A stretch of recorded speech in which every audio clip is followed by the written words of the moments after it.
Okay, we We're must, live. yep, we must be live. All right. So, welcome, April 4th, Monday, April the 4th. Welcome to the Wallet to Wealth Female Entrepreneur Series. And we have Brittany Hammond, all the way from France, and of course, Whitney Hammond. And so last month, we dedicated a month to moms and daughters relationships and something that we could continue delving into, but we're into a new month. And we've decided that we are going to work on money management for females. So I found a few books, and this one's quite interesting. This one is called Rich Girl, Broke Girl by Kelly Kean. And I never heard of her before because I don't read these books. But anyhow, I ordered it. I just love Amazon. You know, you can order something on a Saturday and it shows up on a Sunday. It's just like boom. So yeah. So how are you doing there, Brittany? It's a tiring Monday morning, but I'm okay. I'm feeling tired.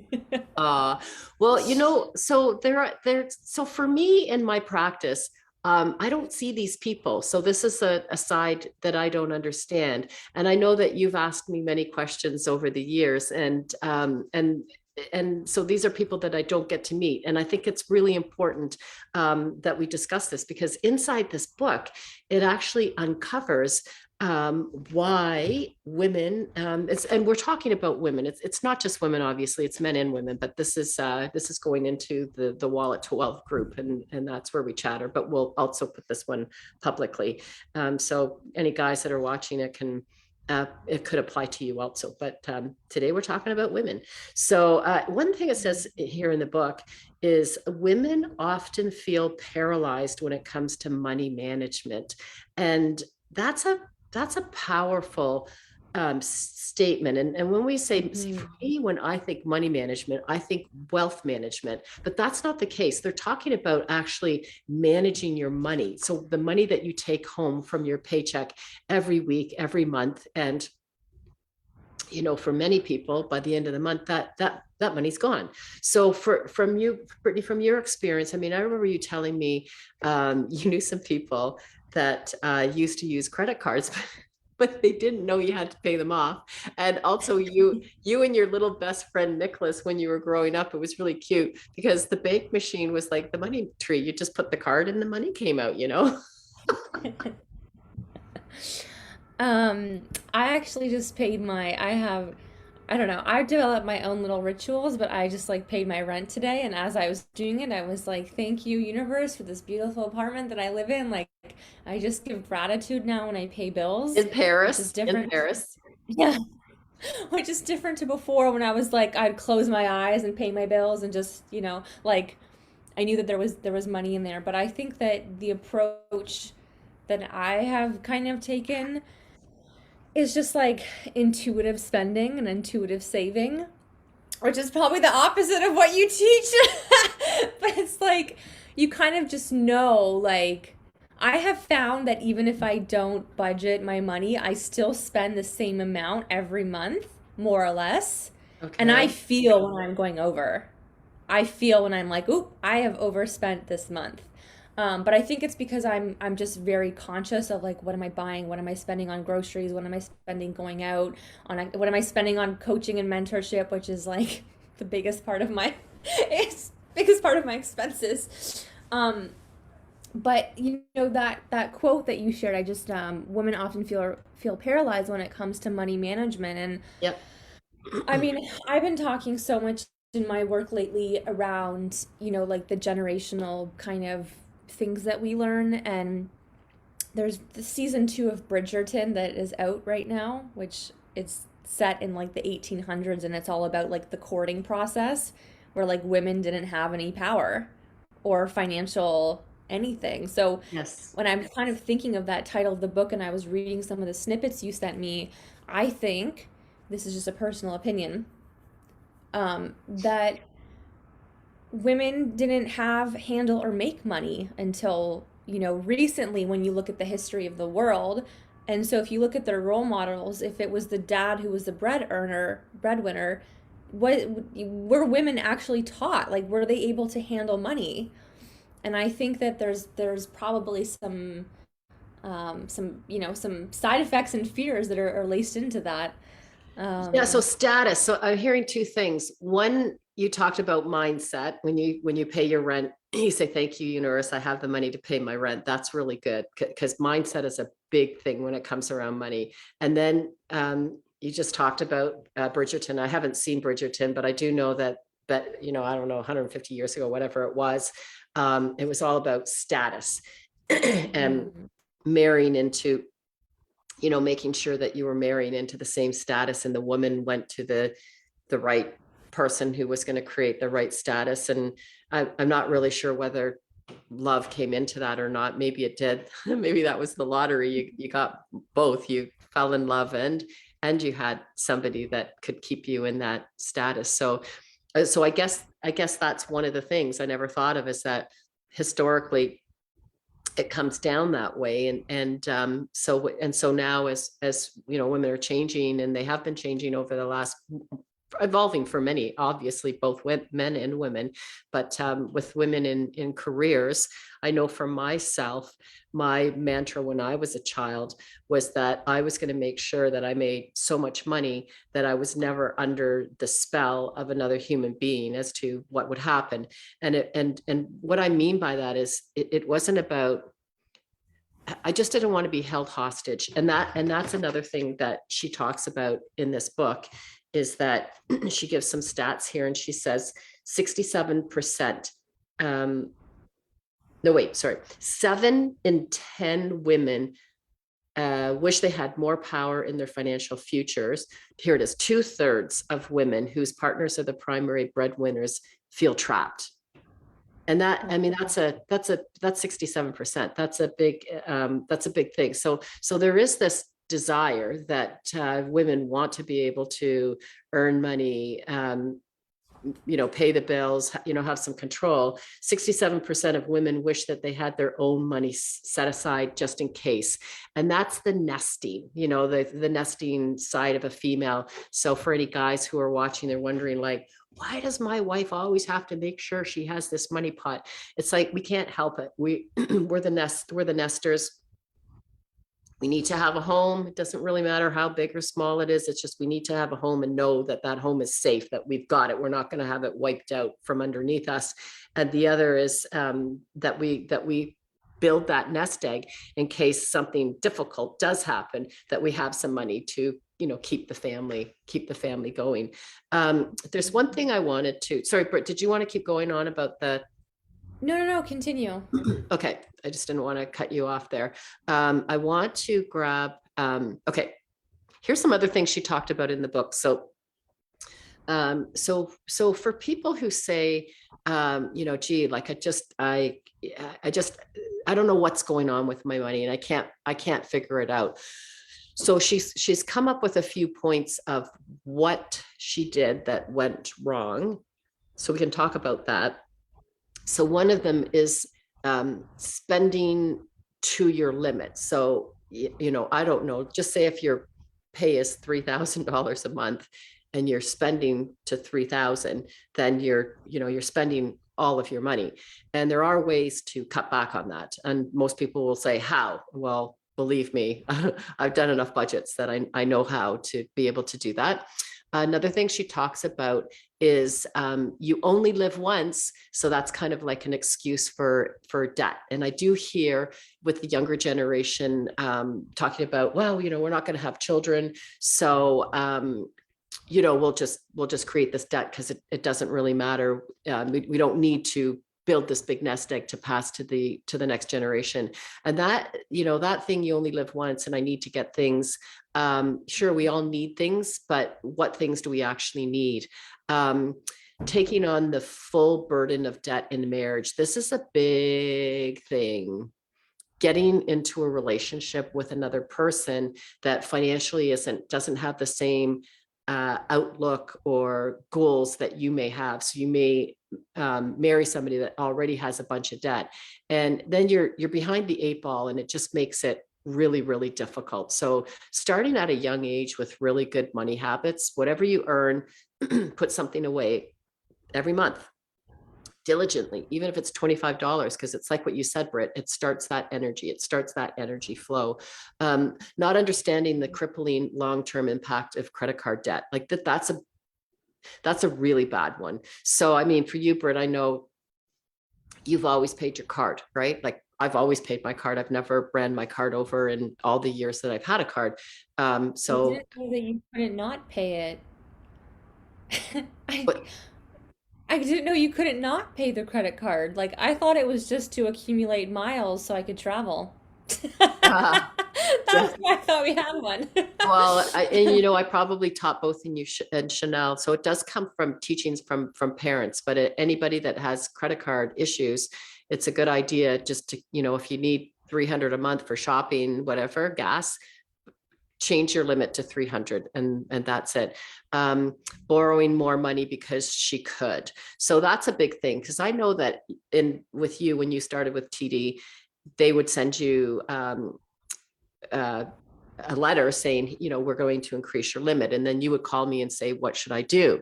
So I always said to you, take it. So I'm in the belief now, if you're credit crazy and you're going to use it, then don't do this. I'm not credit crazy.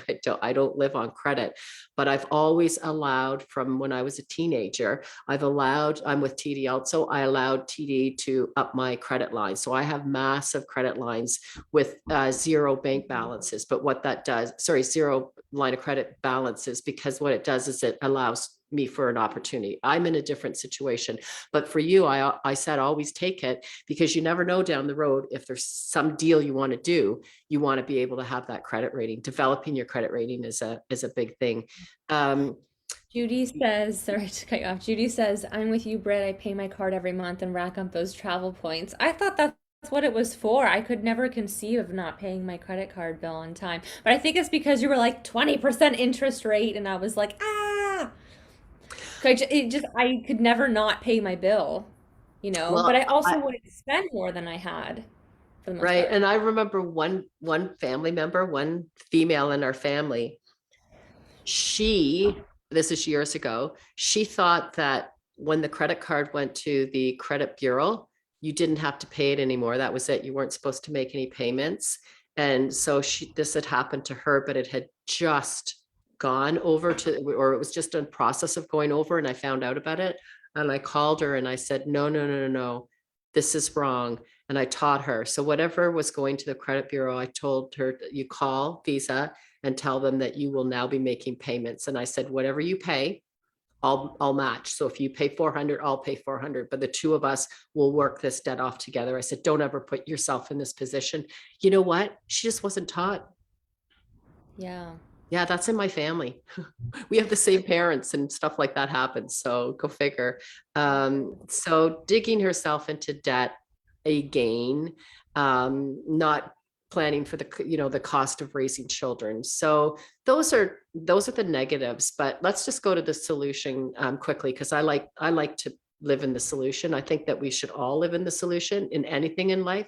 So visualize a secure, reasonable financial future to your future self. And that's what I did. And it sounds like that's what you've done. I mean, you're self-employed. I've watched you over the years when you start out in a business, and it doesn't even matter. It doesn't have to be a new business. Our pays are like this. It's like feast and famine. It's not the same paycheck. Yeah.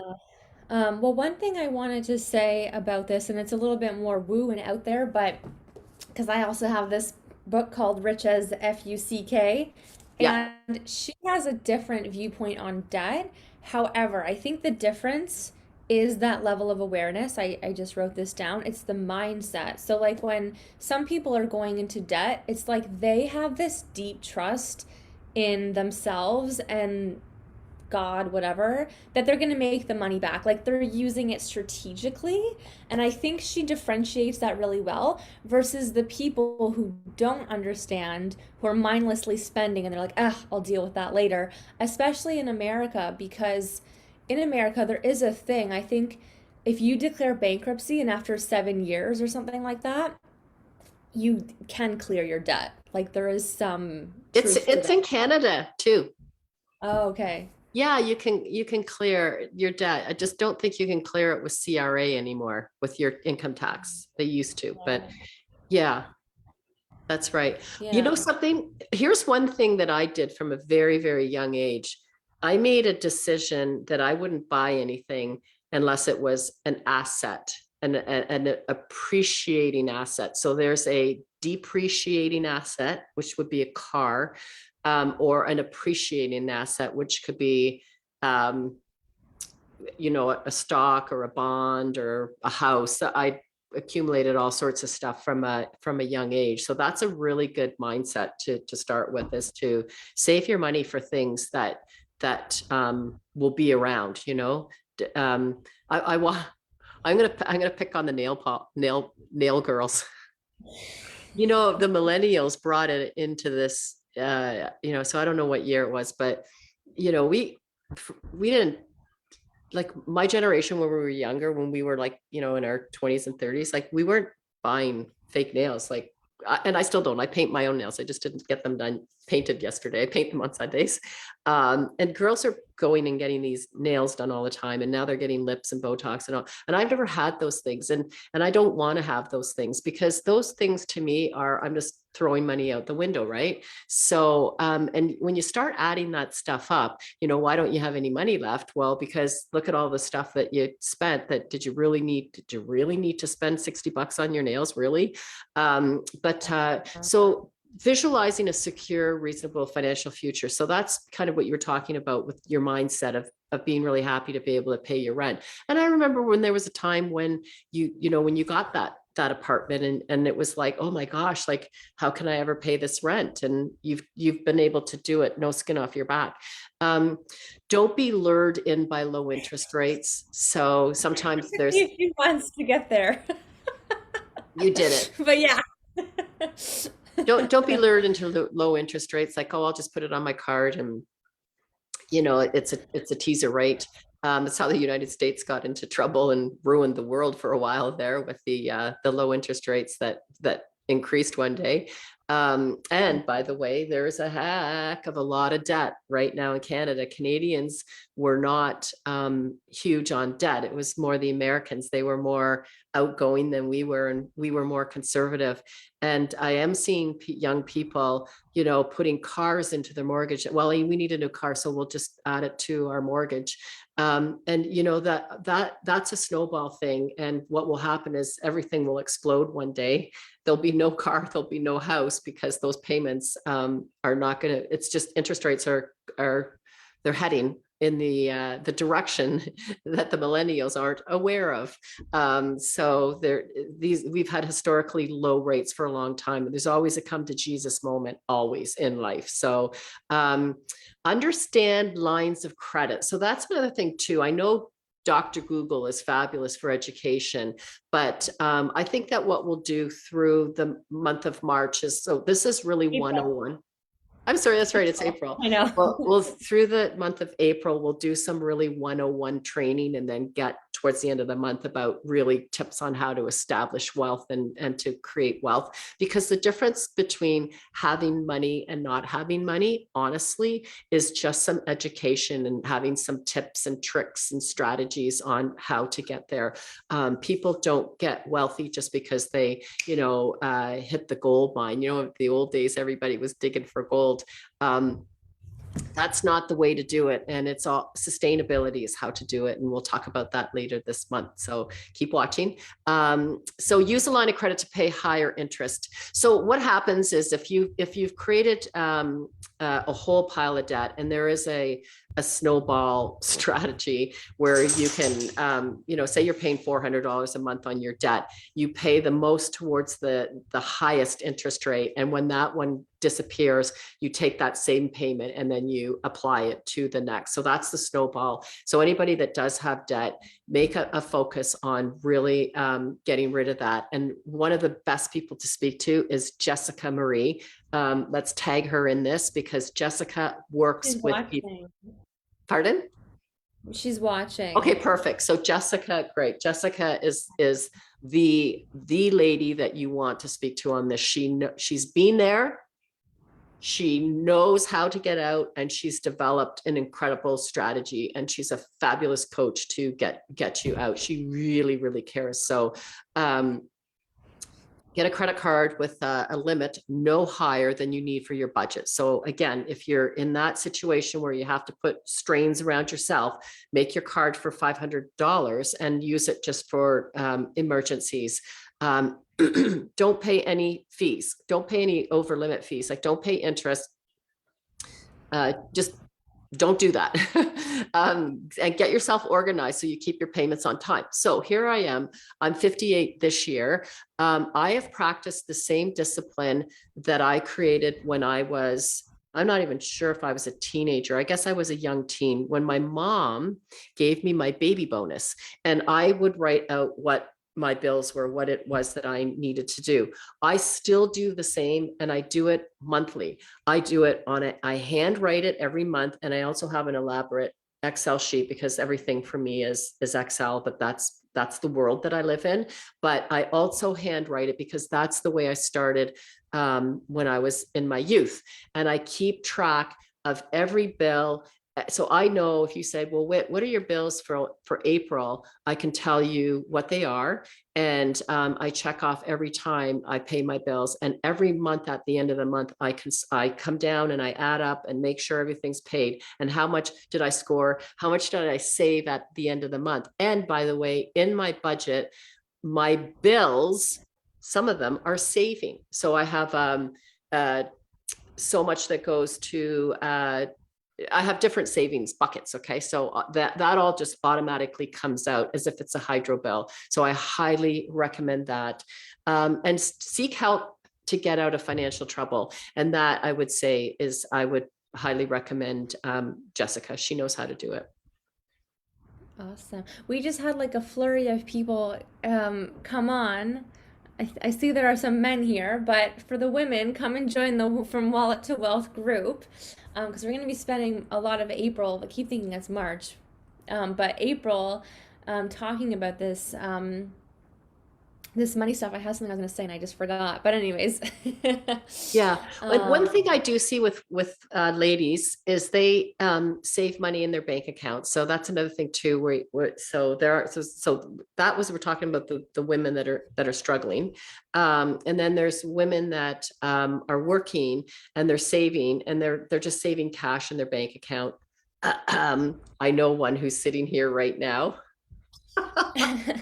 So just to let you know, when you're saving money in your bank account, you're not giving the energy of building wealth. So I'm a wealth builder. I look for opportunities. I don't rush into anything because I know I'm not going to be dead tomorrow. Well, maybe I am, whatever. But I mean, I've been doing this for decades, and opportunities will always come along. So having money in cash is great, but if you don't have some type of strategy where you're investing on a regular basis into things that will create capital for you, you don't want to work all of your life and say, oh, well, I saved up $214,000 in my bank account. Like, big whoop, that's not going to get you anything in life. But that 214 could easily get you $2 million. Seriously, like, it's not that hard to do. It's just diligently putting some money aside. So so this book looks quite interesting, and it does have all sorts of little 101 tips. So it's good to have some literacy and understand how things work.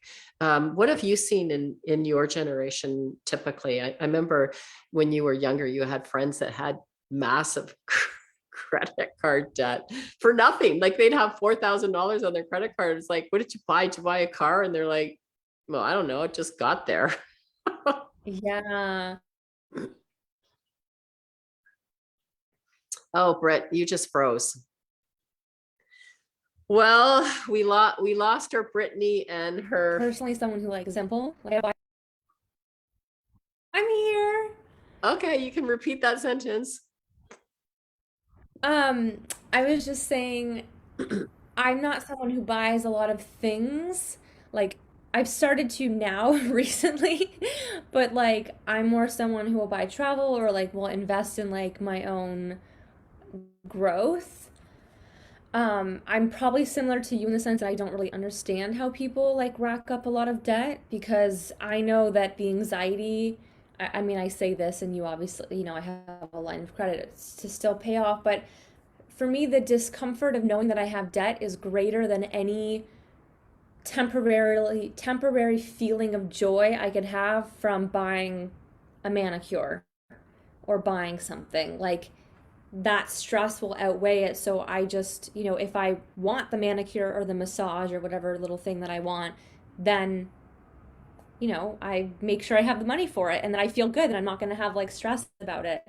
Um, I think the people that I hang around with, because we're like in this industry of personal growth, like there's a different mindset, but I think the maybe friends that, like, are just I was gonna say like my average friends. That's not the right way to word this. Like people who are maybe like not in this like constant like growth. Like I'm not I'm not really sure how I think they're just living in the moment. Like they're working their jobs, they're trying to afford houses and at the same time have these little pleasures of going on trips if they can afford it or whatnot. But I also think it's a very North American thing because in France, you can't get a credit card. That doesn't exist here. Like you have to have a business, and even that, like I don't have a credit card in France. I can't get one, so they can only spend here what they have, and I think Oh, that's also yeah, that's a big difference. keeps it keeps everybody in line. That's interesting. Well, the times today are different than back in the 80s. So if we look at, I'm the very tail end of the baby boomers, but what the baby boomer generation did was they got married, they had children, and they bought houses. So that was the first thing. So a lot of us, when we were younger, we used to call it house broke because we were paying our mortgages, and women were entering the work world. Some of them were part-time, some of them were full-time, but we started that double income.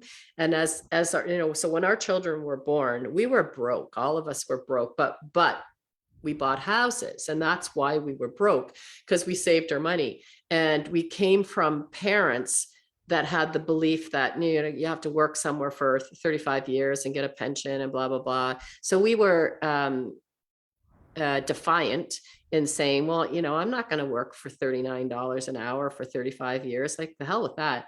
I'm going to go and build my own wealth. And a lot of baby boomers, oh my gosh, they built Ontario, like businesses like crazy. So we were the economic engine of Canada, and we were working our buns off. And again, like I said, when the children were born, everyone was broke because we were paying the mortgages, and we were also investing in our business. But as time started going, or as the time went on, we started, being profitable. We went through a housing boom like this is, it didn't extend as long as this one, but we did go through a housing. So you get a house and you get another, so before you knew it, we all had $1 million pretty fast, right? So, which used to be a lot of money back then. But but then what we did, here's what we did. We gave our children what we had to work for. So again, because we had that mentality of our parents, you have to work hard, you got to pay for everything. So we used to buy our own bikes and bike repairs and stuff like that. Like our parents didn't, whether they had money or not, they just didn't hand it out. Like we didn't go and buy potato chips at McDonald's all the time. A lot of us were like, I don't remember seeing very heavy people when I was growing up. I remember starving. I was so hungry. That was the big thing. But so then what we did was we created this generation of the millennials, and we bought you guys everything because we could. And we wanted to do it because it wasn't done for us. So we created this whole thing of, oh, sure, you want a lap? Oh yeah, we'll get, yeah, no problem. You got your laptop, got your computer, got your everything. What are those, whatever those things were, the things that you used to listen to music to, iPhones. iPods, or you always had and everything was really expensive. And you needed a bike. Mom, I need another bike, or I need my rollerblades. Oh, I'm going snowboarding. Can you get me a snowboard? Yeah, $400, whatever it was. And so we did all of that. And then what happened was we created a generation that didn't have that backbone resilience that we did, where we raised, we lived with high mortgage rates. Our interest rates were very high. So we just paid off our houses as fast as we could because we didn't want to pay all that interest. So now you're in this generation where you've had, 2%, 3%, but the houses are crazy now. So, and that's an economic cycle that'll come down. We're in inflation. People are trying to create like conspiracy theories about inflation. They don't realize, like, go back to 81 when we had inflation soaring through the roof. Like, talk to someone older. That's the one thing that I would recommend. We're going to wrap this up, but for anybody who's young watching this, speak to somebody older, because they have wisdom. Like, there's no conspiracy theory on the interest rates go up because the government is trying to lower the money supply. That's what they do. And they've been doing this for like decades. Okay. So it's not some crazy conspiracy. They need to lower the money supplies so less money goes out. And then you'll start to see things start to come down. If they don't, then you're going to see things going up, so there is some science. There's something called economics. And if you study economics, it'll take out all these floozy, crazy thoughts that people go through, because everything does run a cycle. And you can't predict what's going to happen, but what they are trying to do right now is they're trying to control it. And if it does get out of hand, then we end up with what the United States has. And then that's just a big house of cards. And who suffers? The ones who are in debt, those who suffer, because the ones who aren't in debt, we just keep going. So we usually vulture on what other people lose. And that's actually how people get rich, is they pick up other people's losses. So let's wrap it up here. You mean the rich get richer and the poor get poorer? So let's turn that around. Let's help some ladies and men turn that around and be prepared, be ready, because that's what I was always ready for the next real estate disaster, and I was in. So yeah, okay, so we'll see you next Monday at 10. I'll be sharing some tips and things in the group all week. So those of you watching on the main profile, if you're a woman, if you identify as a woman, come into the From Wallet to Wealth Facebook group, because that's where a lot of the conversations take place. That's right, a ton, and they're secret, so they're really good, actually. So we've learned a lot. Okay, everybody have a great Monday. Bye. Bye.